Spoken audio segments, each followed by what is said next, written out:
orang-orang yang berhak untuk mendapatkan zakat.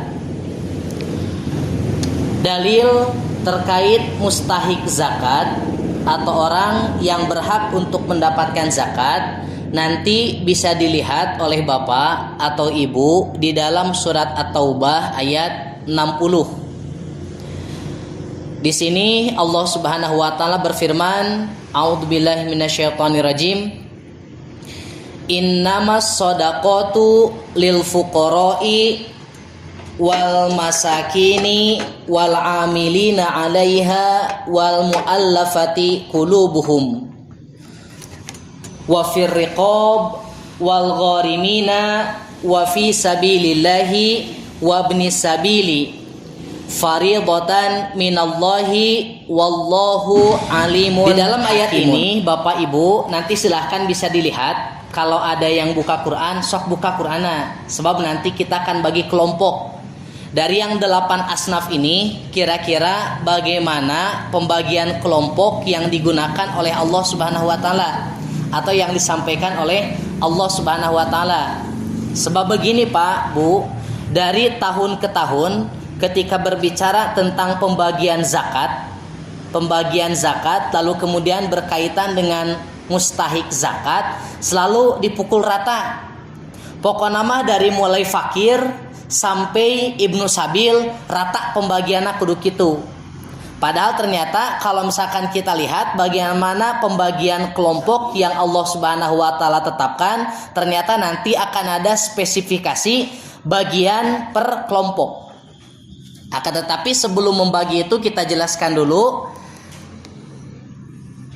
Sesungguhnya zakat itu kata Allah Subhanahu wa taala hanyalah untuk orang-orang fakir pertama. Yang kedua, orang-orang miskin. Yang ketiga, amil zakat atau pengurus-pengurus zakat. Yang keempat, mu'allaf yang dibujuk hatinya. Yang kelima, ar-riqab, orang-orang yang memerdekakan hamba sahaya. Yang keenam, al-gharimin, orang-orang yang memiliki hutang.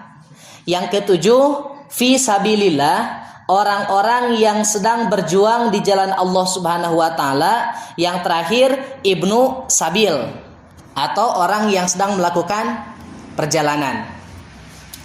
Nah, ibu-ibu dan bapak-bapak yang dimuliakan oleh Allah Subhanahu wa taala, yang jadi pertanyaan, boleh tidak membayar zakat atau mendistribusikan zakat tapi bukan kepada yang 8 kelompok ini? Contoh misalkan, punten ya para janda ke janda. Yang kedua, anak yatim. Boleh tidak membayarkan zakat kepada mereka? Sebab di lapangan kita akan temukan ternyata banyak orang-orang dari kalangan kaum muslimin ketika jatuh tempo pembayaran zakat fitrah, liar mikiran sahana, akhirnya diberikan zakat itu kepada janda dan kepada anak yatim. Yang jadi pertanyaan, boleh tidak memberikan zakat kepada mereka? Nah, ibu-ibu dan bapak yang dimuliakan oleh Allah Subhanahu wa taala, silahkan buka lagi ayatnya. Di sini Allah membuka ayat ini dengan redaksi innama. Dengan redaksi innama. Kalau bahasa para santri yang namanya innama ini termasuk adatul hasri atau alat untuk membatasi. Contoh seperti ini, Pak. Kenapa pesantren ada pagar? Kenapa pesantren ada pagar? Nah, pagar ini dibuat oleh yang mewakafkan sebagai bentuk inilah tanah pesantren. Selain dari tanah ini, maka itu bukan milik pesantren. Kenapa ada pagar? Pagar ini ditujukan untuk membatasi mana tanah milik pesantren dan mana tanah milik jalan. Kalau di dalam pagar, inilah milik pesantren. Kalau di luar pagar, ini berarti bukan milik pesantren atau milik pemerintah. Nah, ikhwatu iman rahimakumullah, penggunaan kata innama yang Allah Subhanahu wa taala mulai ayat ini untuk menunjukkan bahwa zakat yang disampaikan oleh orang-orang kaya ini hanya untuk yang 8 orang ini saja. Kalau ada orang yang ingin menerima zakat, maka ditanya dulu oleh kita, termasuk yang golongan mana? Kalau tidak termasuk salah satunya, maka tidak boleh. Kenapa? Karena zakat ini diperuntukkan hanya bagi yang 8 kelompok saja. Makanya di sini Imam Fakhruddin Ar-Razi di dalam kitab tafsirnya Mafatihul Ghaib, beliau menyampaikan, innamas shadaqatu lil fuqara'i, sesungguhnya sodakoh itu atau zakat itu hanya untuk orang-orang fakir. Maksudnya apa? Al-ayatu tadullu ala annahu la haqqo fi sadaqati li ahadin illa li hadhil asnafi tsamaniyah. Bahwasanya ayat ini menjadi dalil zakat itu tidak boleh diberikan kepada seseorang pun kecuali yang termasuk ke 8 kelompok ini. Bahkan di sini disampaikan anna kalimata innama, bahwasanya kalimat innama, Pak, sok dibuka. Bahwasanya kalimat innama murakkabun. Kalimat ini tersusun dari 2 kata. Pertama min anna atau min inna, tersusun dari kata inna wama, dan tersusun dari kata ma.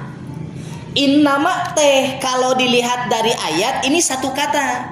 Tapi kalau misalkan kita perhatikan, ternyata innama di sini bukan 1 kata, tapi tersusun dari 2 kata.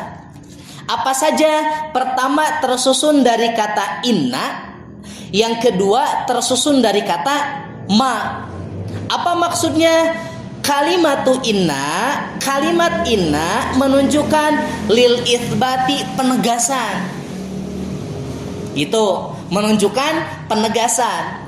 Wa kalimatu ma, dan kalimat ma lin nafyi, untuk menunjukkan penafian atau penolakan. Maksudnya apa? Fa indajtimaihima, dan ketika inna dan ma dikumpulkan, wajaba baqauhuma ala hadzal mafhum, maka wajib memahaminya zakat itu hanya diberikan kepada yang 8 ini saja. Tidak boleh diberikan kepada yang lainnya. Gitu, Pak. Bahkan Fakhruddin Ar-Razi beliau menyampaikan lagi, bagaimana kalau ada orang yang membayarkan zakat, kemudian ternyata zakat ini diberikan bukan kepada yang 8 kelompok. Maka Fakhruddin Ar-Razi beliau menyampaikan seperti ini, in kunta minal asnafi tsamaniyah, jika engkau termasuk ke dalam 8 kelompok ini, falaka fiha hakun, maka zakat ini wajib untukmu. Contoh, upami bapak atau ibu termasuk ke dalam salah satu kelompok ini, kelompok yang 8, maka zakat itu untuk bapak atau ibu. Itu wa illa, tapi kalau ternyata bapak teh orang kaya, orang yang punya penghasilan cukup untuk kehidupan sehari-hari dan keluarga, fahuwa sudaun firroksi, maka harta yang diambil itu adalah penyakit yang terdapat di dalam kepala. Maksudnya naon, Pak?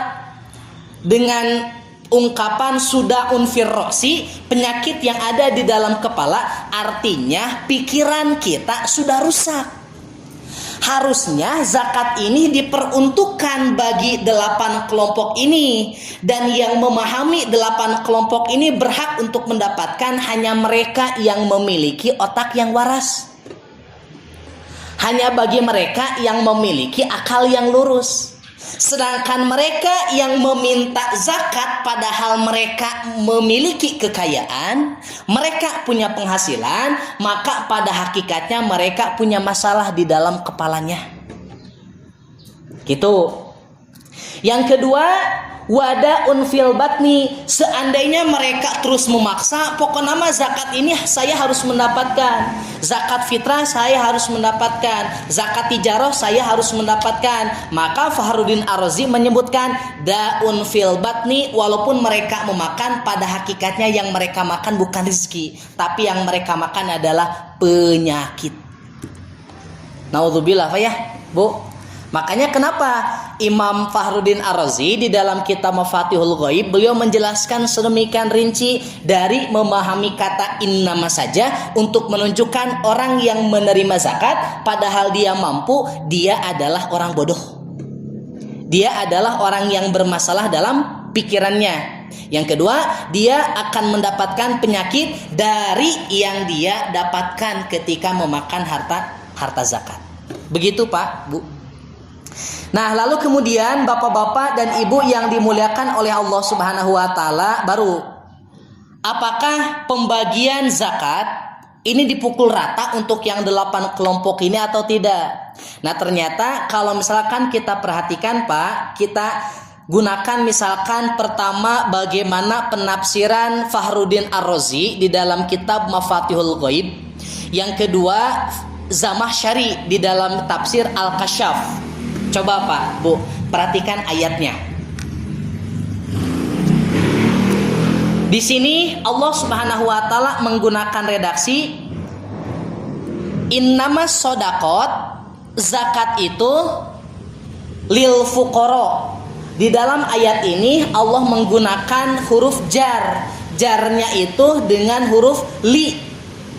Lil fuqara'i wal masakini wal amilina 'alaiha wal muallafati qulubuhum.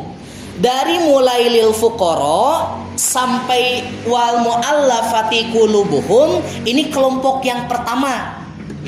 Kelompok yang pertama yang diikat oleh huruf jar. Mana huruf jarna? Li. Sedangkan kelompok yang kedua kita lihat wafir riqab. Di sini sama menggunakan huruf jar, tapi hurufnya apa? Fi, firriqab, wal ghorimin, wa fi sabilillah, wabni sabil. Nah, Bapak dan Ibu yang dimuliakan oleh Allah Subhanahu wa taala, kenapa Allah menggunakan 2 huruf jar yang berbeda untuk 8 asnaf? Lihat Pak. Inilah perbedaan yang signifikan untuk menunjukkan zakat yang diperuntukkan bagi sabilillah ternyata zakatnya berbeda dengan apa yang diperuntukkan bagi orang fakir dan miskin. Apa perbedaannya? Kita lihat kelompok yang pertama. Di sini Allah Subhanahu wa taala menggunakan redaksi lil fuqara wal masakin wal amilina 'alaiha wal muallafati qulubuhum.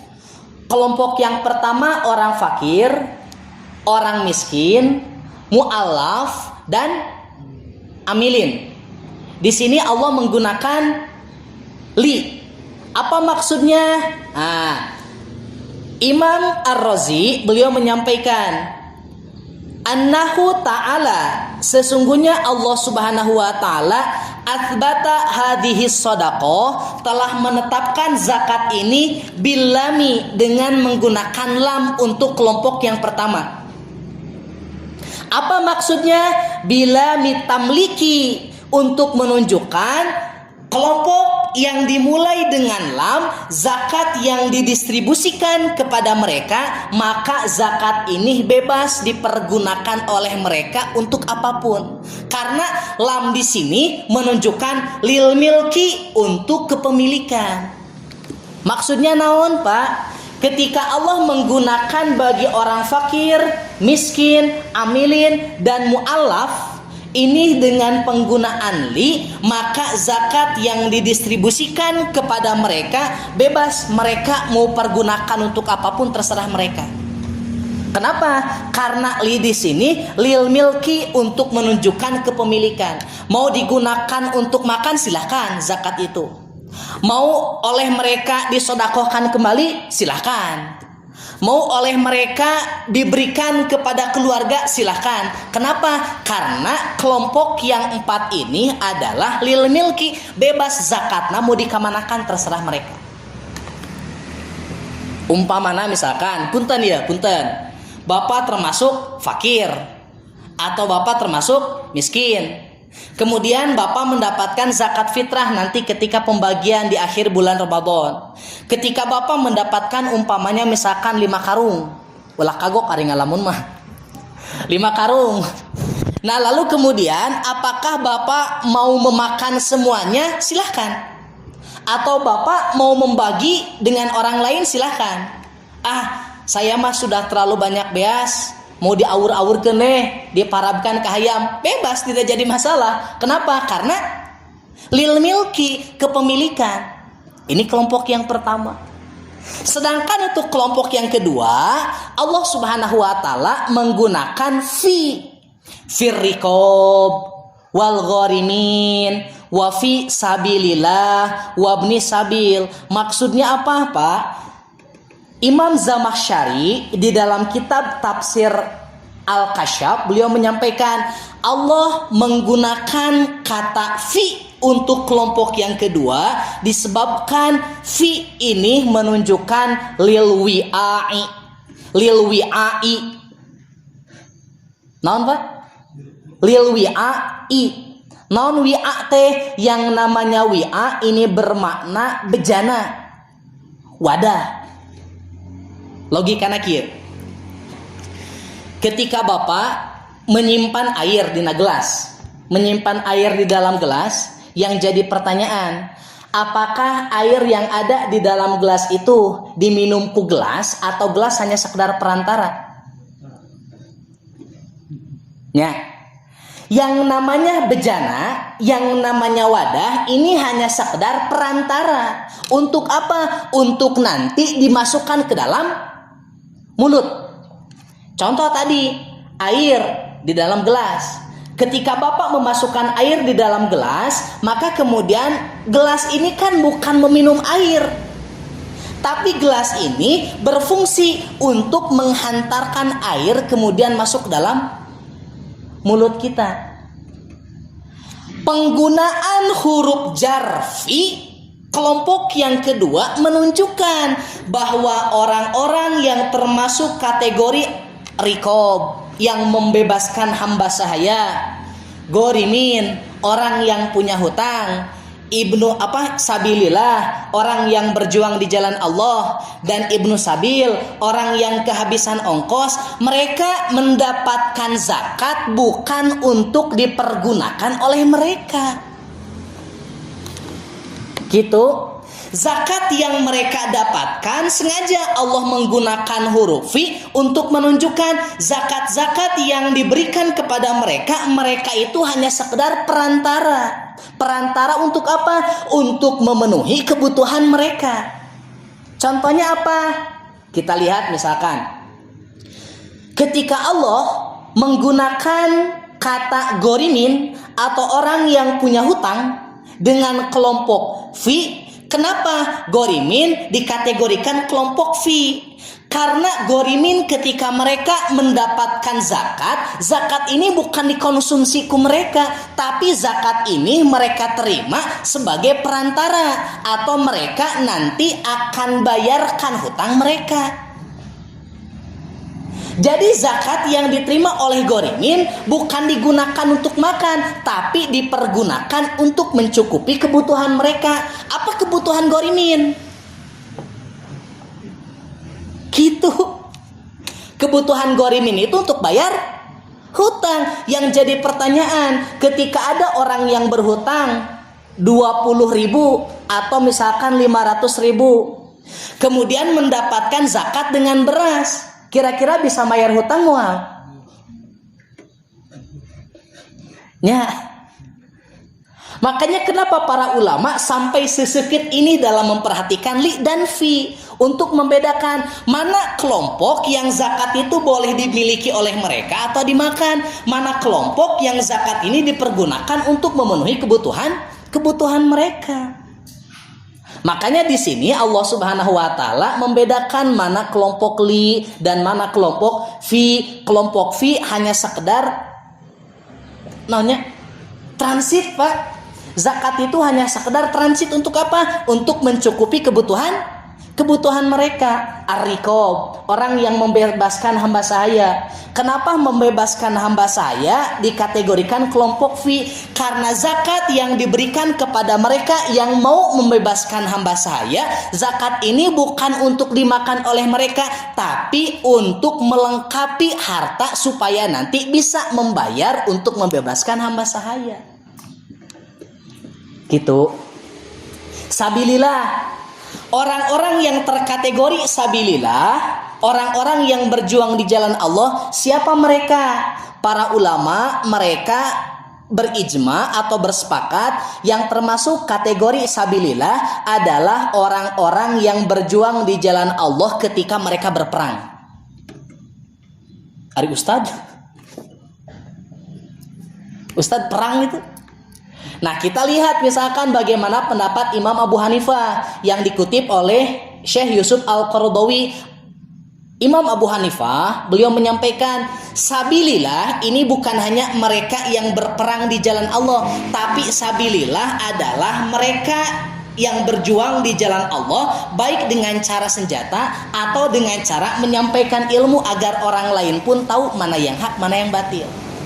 Ketika ada orang yang terkategori sabilillah, semisal ustadz, ketika mereka mendapatkan zakat, apakah zakatnya itu boleh dipergunakan untuk makan atau hanya sekedar untuk melengkapi kebutuhan perjuangan di jalan Allah? Semisal beli Quran, beli kitab, beli buku, atau boleh digunakan untuk makan? Yang jadi pertanyaan, apakah seorang ustadz bisa menyampaikan ilmu kalau lapar? Nah, maka untuk seorang yang terkategori sabilillah, maka zakat ini boleh digunakan untuk makan, tapi dengan tujuan supaya ketika makan punya tenaga, punya kekuatan, agar ketika berdakwah teu kudu mikiran beuteung. Dan yang kedua, seorang ustadz ketika mendapatkan zakat, maka zakat ini dialokasikan untuk nanti perjuangan di jalan Allah, membeli Quran, membeli kitab, gitu Pak, kurang lebih. Maka dari ini kemudian Fakhruddin Ar-Razi, Zamakhsyari, beliau menyampaikan. Nah, ulah aneh banyak ulah darwas ya, ulah soak. Wa kadzalika Ibnu Sabil, begitu juga dengan Ibnu Sabil. Kenapa Ibnu Sabil mereka berhak untuk mendapatkan zakat fitrah? Karena Ibnu Sabil ini adalah mereka yang termasuk kategori fakir. Kenapa fakir? Karena ongkosnya sudah habis. Yang kedua, wal gurba, karena mereka habis ongkos di tempat yang asing, maka mereka lebih berhak mendapatkan zakat. Dibandingkan dengan ar-riqab, ghorimin, sabilillah dan Ibnu Sabil, mana yang lebih berhak? Ternyata Fakhruddin Ar-Razi Imam Zamakhsyari menyebutkan Ibnu Sabil dan sabilillah mereka adalah orang yang lebih berhak untuk mendapatkan zakat dibandingkan dengan kelompok-kelompok yang lainnya. Gitu. Kenapa? Karena sabilillah ketika mereka mendapatkan zakat, zakat ini bukan hanya diperuntukkan bagi mereka, tapi sabilillah mendapatkan zakat ini diperuntukkan bagi mereka dan diperuntukkan untuk perjuangan umat.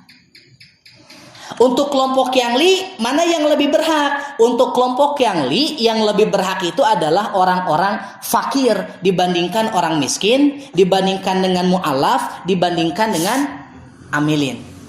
Di orang mah dipukul ratanya. Gitu.